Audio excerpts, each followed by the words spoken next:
Welcome to That's Good Broncos. I am Brandon Perna, and finally, John Elway and the Denver Broncos retained a free agent.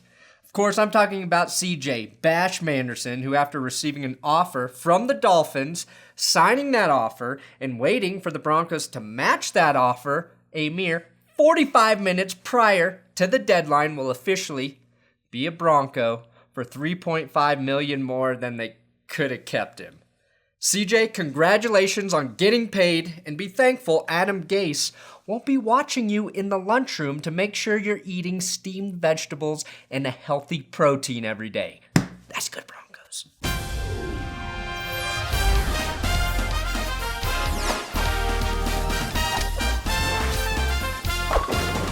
I am thrilled CJ Bash Manderson is coming back, but I really think the Broncos handled this situation poorly.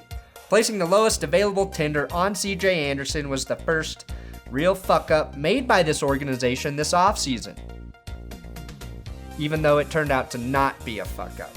So let me explain and negate what I say before you disagree with me. As an organization, you can place a first round, second round, or right of first refusal only tender on a player.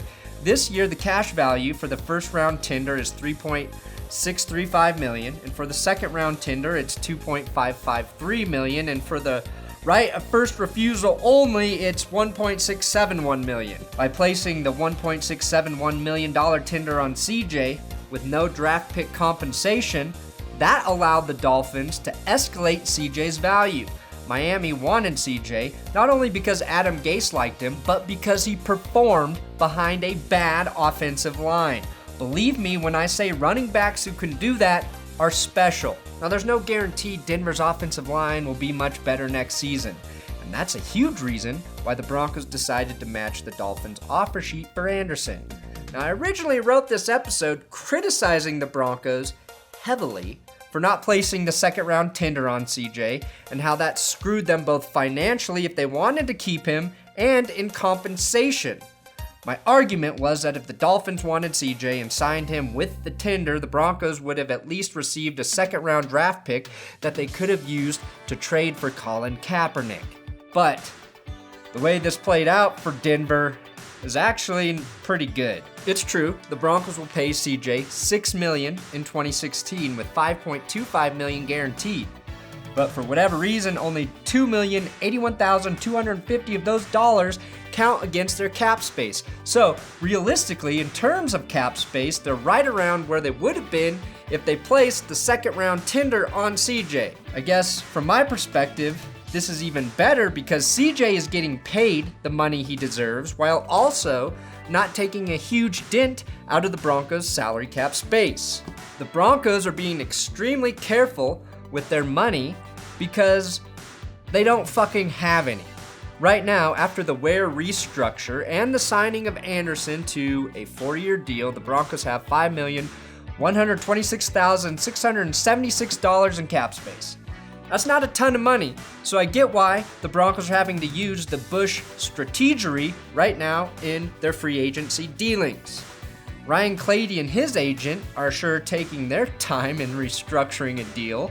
Clady, my dude, you've never played in a Super Bowl for the Broncos because of your injuries. You've made $51,570,500 as a Denver Bronco already, so I kindly ask you to take the goddamn pay cut. Whatever the Broncos are offering you, take it and be thankful you're not making the league minimum, because you absolutely do not deserve to be the third highest paid player on the Broncos roster for 2016. Alright, I'm sorry. I think if Clady can stay healthy, he will be a nice upgrade at left tackle. But I really don't have patience for players who've been paid $50+ million and are slow to rework their deals while the clock is ticking on free agent possibilities. Breaking news.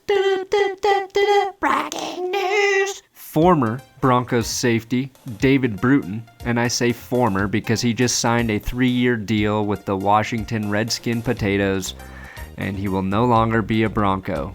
David Bruton played safety really well this last season and is a special teams standout.